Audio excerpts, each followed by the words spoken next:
Baik, selamat pagi semuanya. Assalamualaikum warahmatullahi wabarakatuh. Salam sejahtera untuk kita semua. Semoga hari ini pada sehat ya. Mungkin masih bertemu kembali dengan saya, Muhammad Abdu, masih dalam mata pelajaran yang sama, mata pelajaran IPS. Sebelum kita memulai pelajaran pada hari ini, alangkah baiknya kita berdoa agar supaya ilmu yang kita pelajari dapat bermanfaat di kemudian hari. Nah, baik. Berdoa menurut agama dan kepercayaan masing-masing. Berdoa dipersilahkan.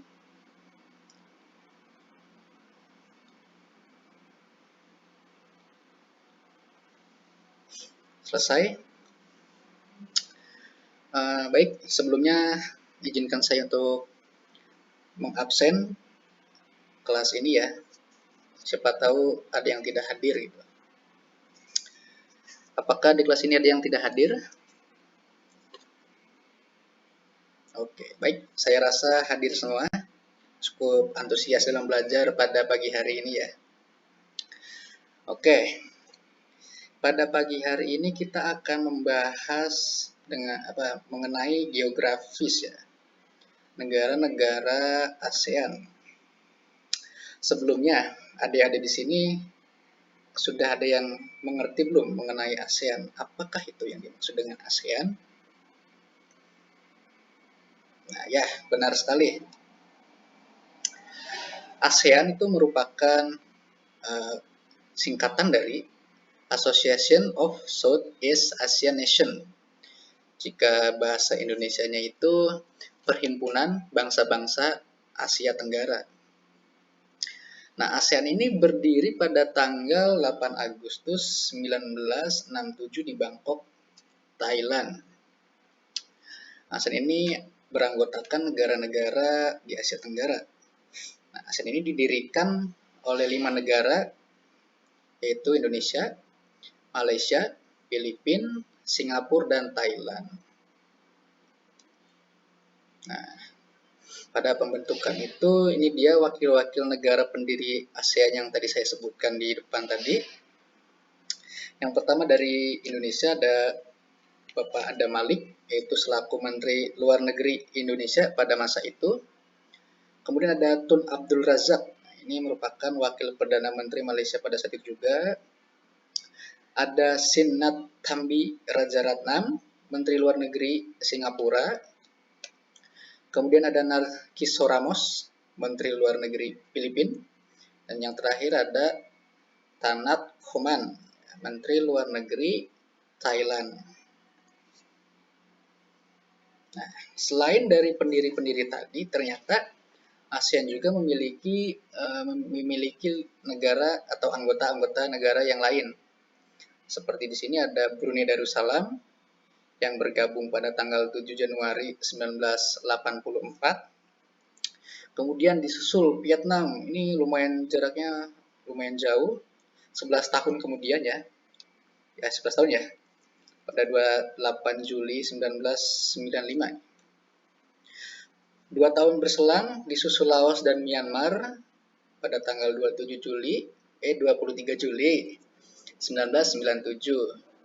Nah, ini yang di atas ini merupakan bendera Myanmar yang baru. Nah, yang bawah ini yang lama. Dan disusul Kamboja setahun berselang pada tanggal 16 Desember 1998.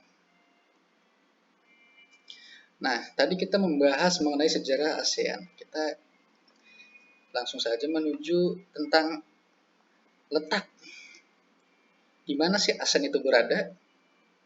Ini ditinjau dari posisi astronomis dan letak geografisnya.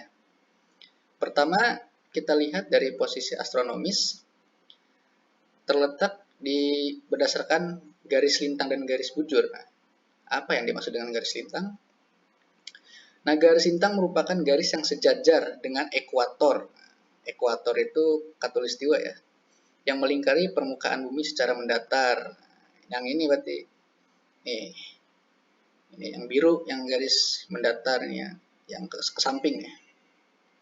Kemudian ada garis bujur. Garis bujur adalah garis hayal yang menghubungkan kutub utara dan kutub selatan, serta membentuk setengah lingkaran bumi. Nah, ini dia garis bujur dari atas sampai ke bawahnya. Garis bujur. Nah, garis bujur ya.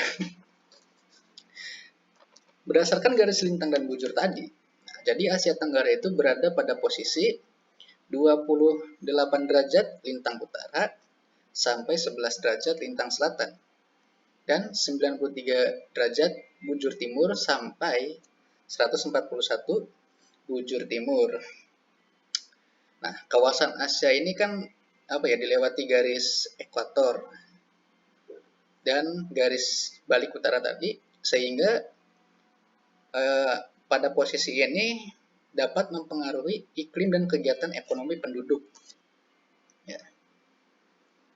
Kemudian kita masuk ke nomor 2 mengenai letak geografis. Nah, letak geografis merupakan suatu letak suatu kawasan dilihat dari permukaan bumi sebenarnya, ditinjau dari kawasan sekitar. Jadi yang kalau tadi itu ya berupa garis-garis hayal, sekarang kita berdasarkan letak sebenarnya gitu, pada dunia nyata gitu. Ya, Asia Tenggara ini berada di antara benua Australia dan daratan utama benua Asia serta Samudra Hindia dan Samudra Pasifik. Seperti itu. Nah, ini ada petanya. Nah, seperti yang tadi saya sebutkan di atas tadi, 28 derajat lintang utara. Aduh, nggak kelihatan Burma lagi. Nah, ya. Di sini nih, lintang utara Burma ini, Myanmar. Sampai 11 derajat lintang selatan. Nah, berarti sekitaran sini nih. Nah, ya. Kemudian 93 derajat bujur timur ini sini sampai 141. Nah, jika ini kan ada 140 di atas.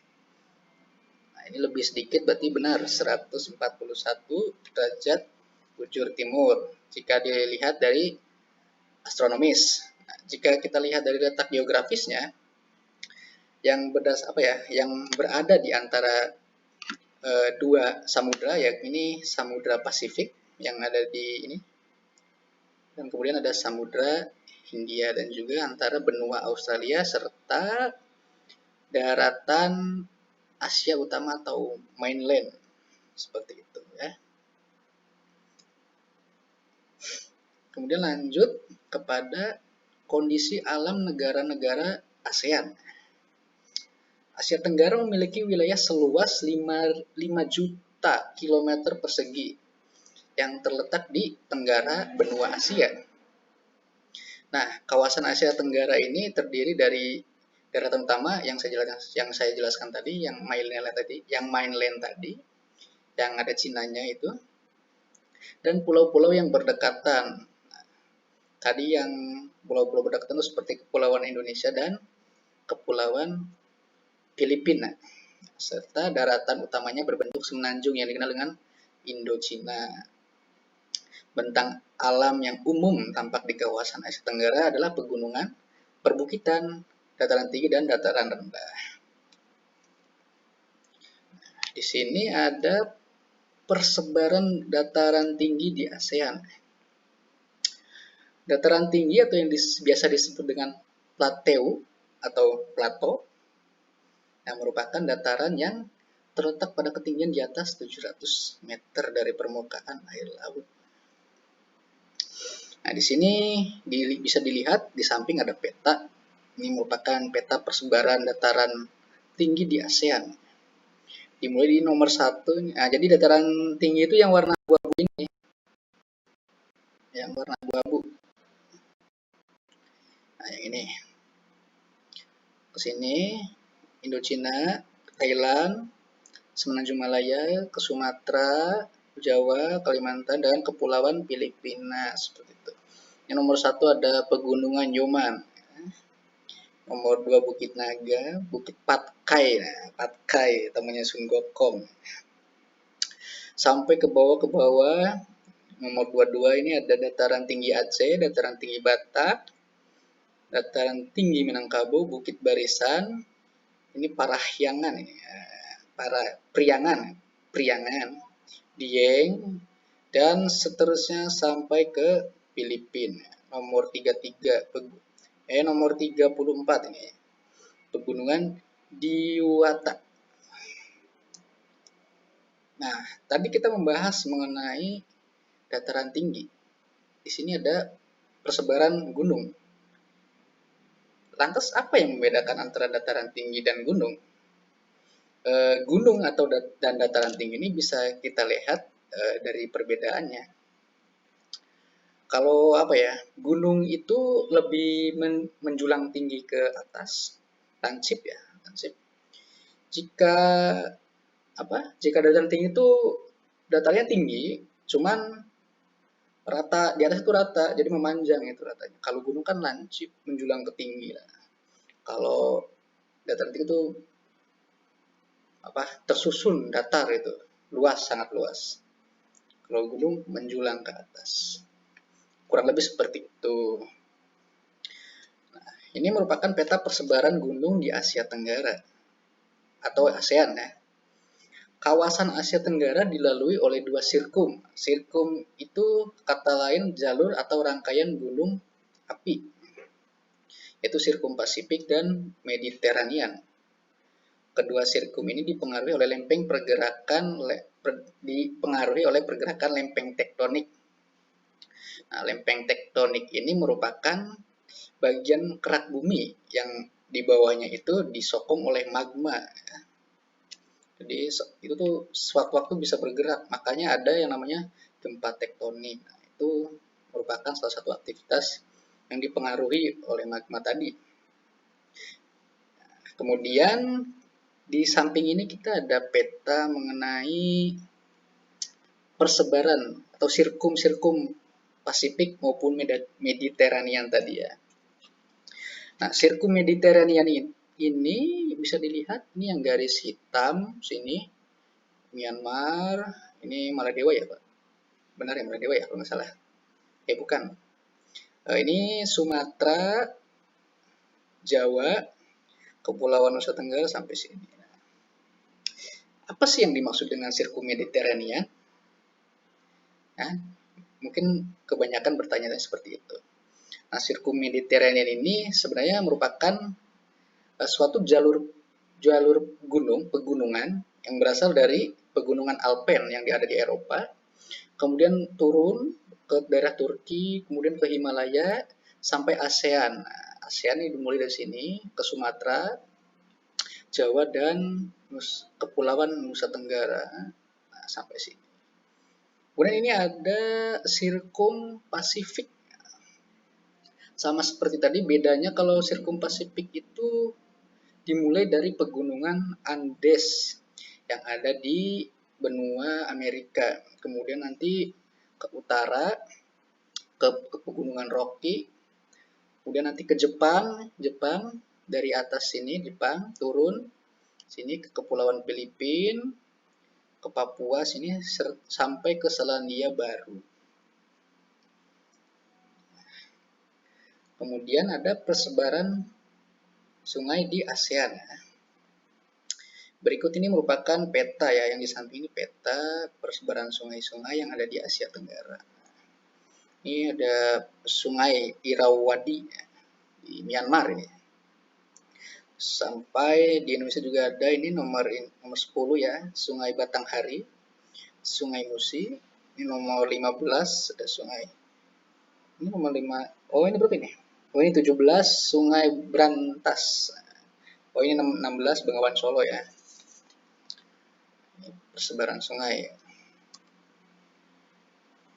Nah, jadi secara keseluruhan tadi, wilayah Asia Tenggara ini berada di sekitar ekuator atau khatulistiwa. Nah, kesamaan letak astronomis tersebut menyebabkan negara-negara di kawasan ASEAN ini memiliki iklim yang tidak jauh berbeda.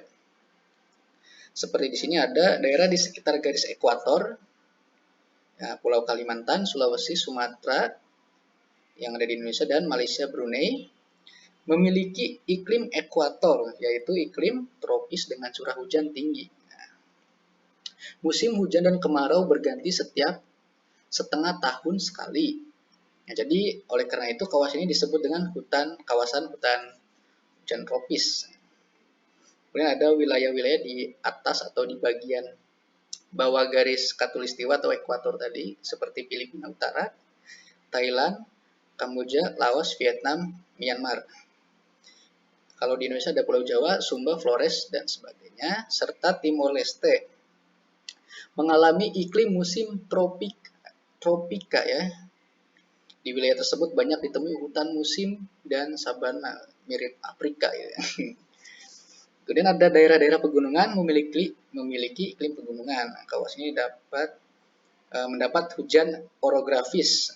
Oleh karena itu banyak ditemui hutan-hutan lebat di daerah pegunungan. Kemudian ada sumber daya alam ASEAN. Berbagai jenis sumber daya alam terdapat juga di kawasan Asia Tenggara. Nah, kemudian sumber daya itu tersebar di banyak negara. Sumber daya itu dapat dibedakan menjadi sumber daya yang dapat diperbaharui dan tidak dapat diperbaharui.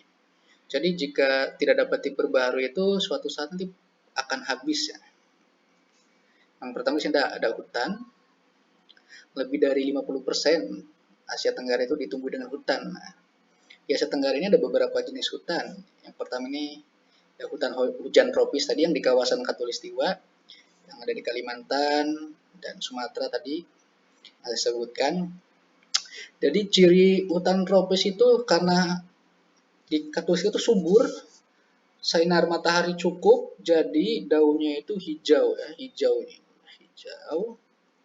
Kemudian ada hutan monsu tropis. Nah, hutan monsu. Jadi ini tropis tapi semi sabana gitu ya, seperti daerah Afrika ya. Bisa kita lihat rumputnya ini ya, seperti di sabana. Kemudian ada hutan belukar. Ini hutan belukar. Ini bisa dilihat ditumbuhi lumut-lumut. Ini masih sangat cocok ini untuk yang suka tantangan hutan belukar. Kemudian ada hutan gunung. Nah, hutan gunung ini biasanya terdapat di daerah pegunungan. Jadi kalau daerah pegunungan kan dingin ini, masih ada kabut. Kita lihat di sini contoh gambarnya ada kabut.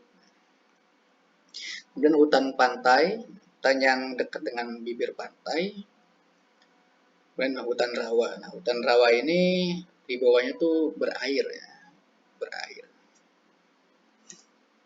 Dan dari sektor pertanian. Nah, di negara Asia Tenggara, kecuali Singapura, Brunei, Malaysia, lebih dari 50% penduduknya bekerja di bagian pertanian.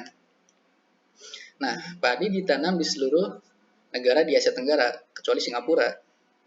Nah, negara penghasil padi yang utama yaitu Indonesia, Thailand, Myanmar, Vietnam. Nah, bahkan hasil padi dari Thailand, Myanmar, dan Vietnam ini diekspor. Kemudian ada tanaman perdagangan utama di kawasan Asia Tenggara, yaitu tanaman karet, kelapa sawit.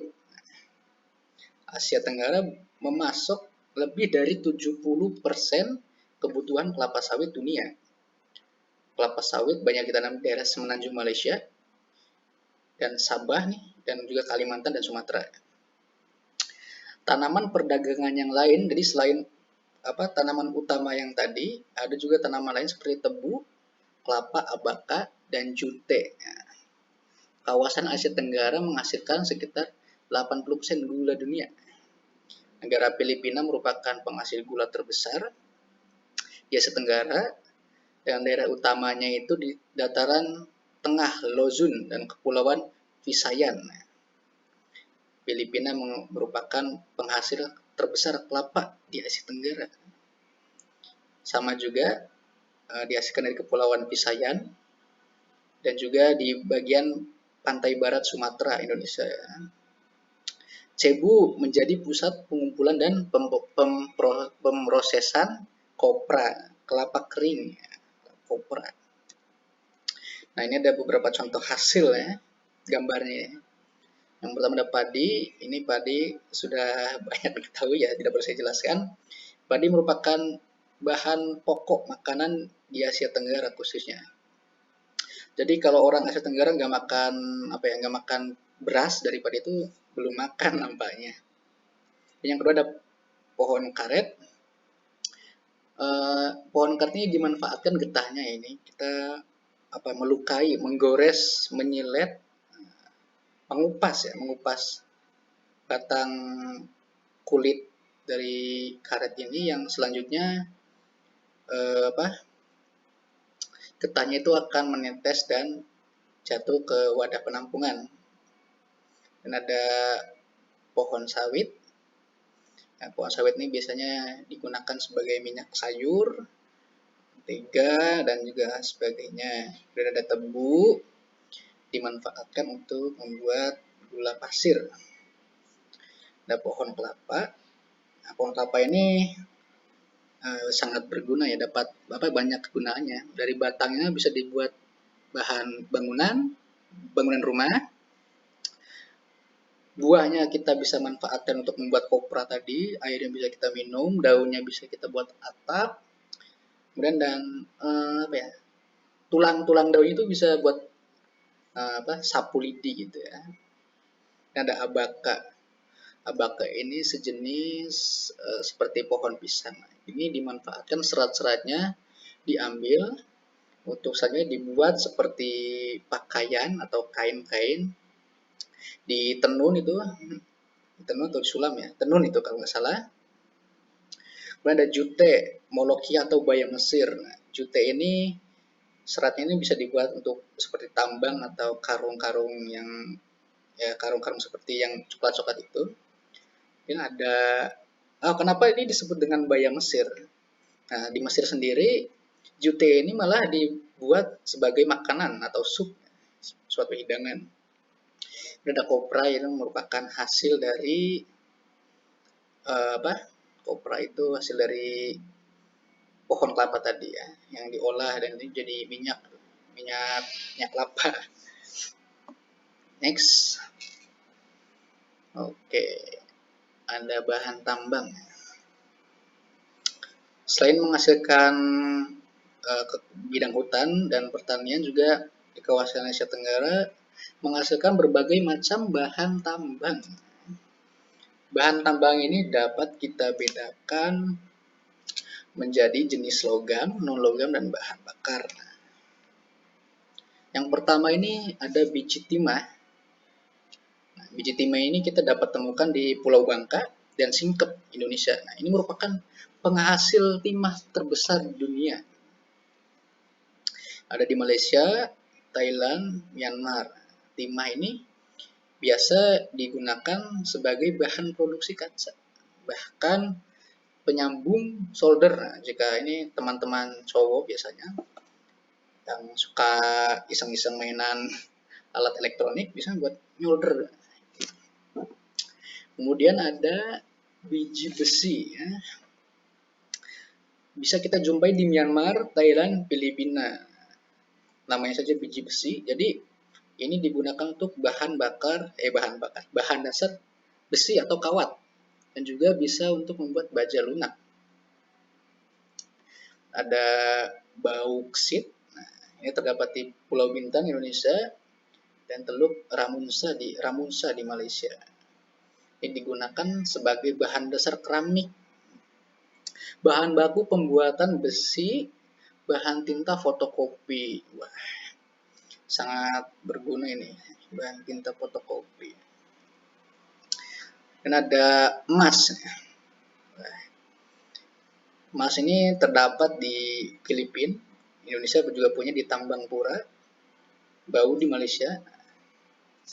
Emas ini biasa kita gunakan selain perhiasan tentunya, kita biasa gunakan sebagai bahan baku uang ya.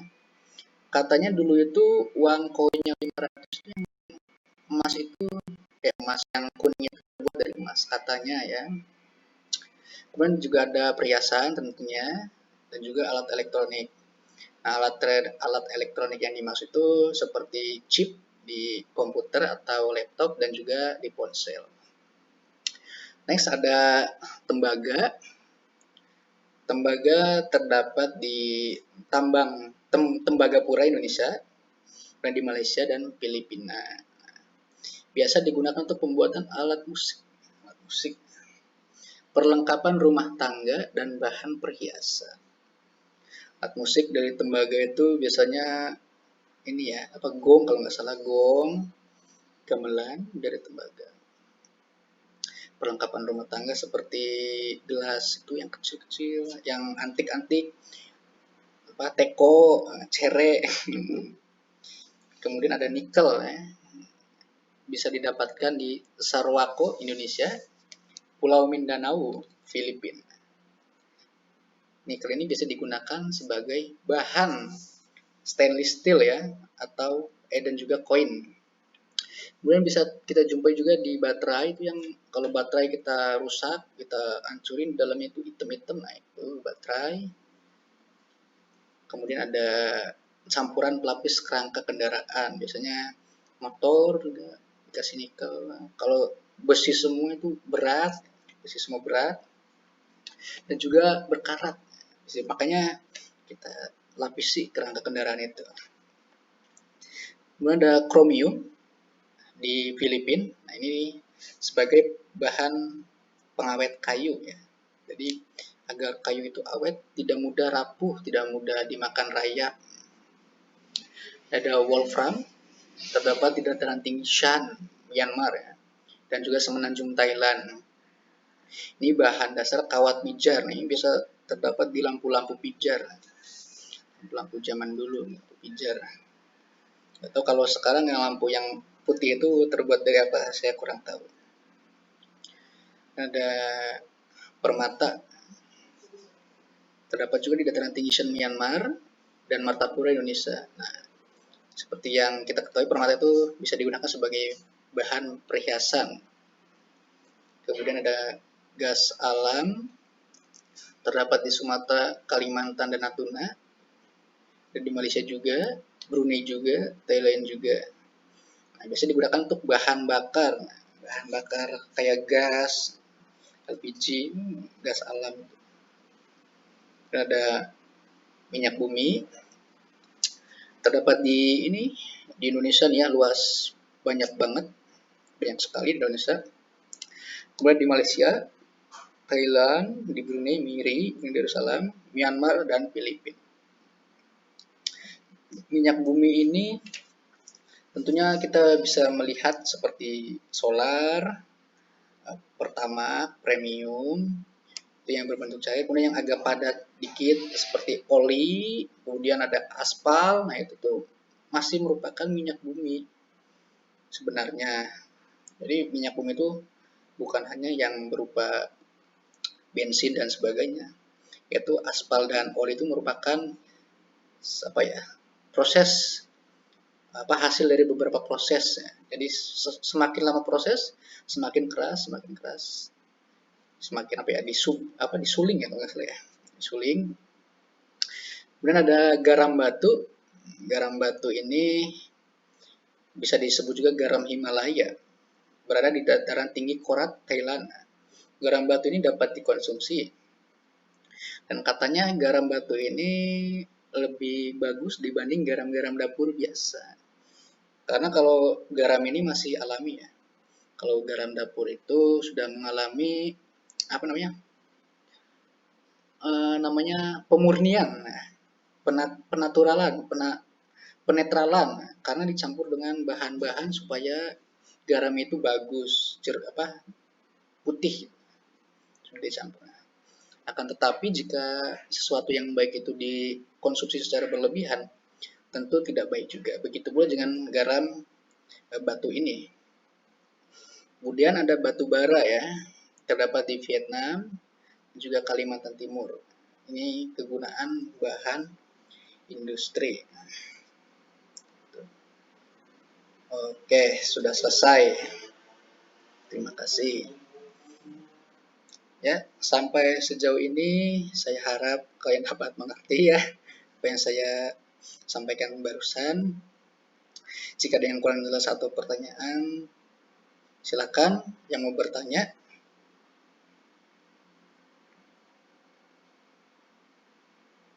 Tidak ada ya? Oke, baik.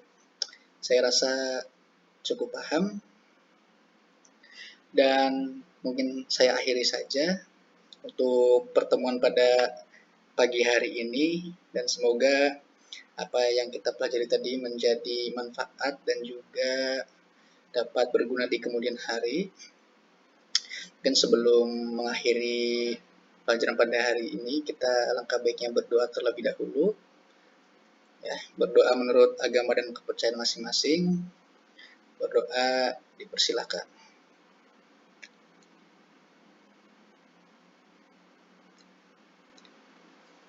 Selesai ya. Dan jangan lupa kita bertemu kembali di minggu depan, masih di mata pelajaran yang sama, IPS, tetapi dengan tema-tema yang lain ya. Akhirul kalam, wassalamualaikum warahmatullahi wabarakatuh.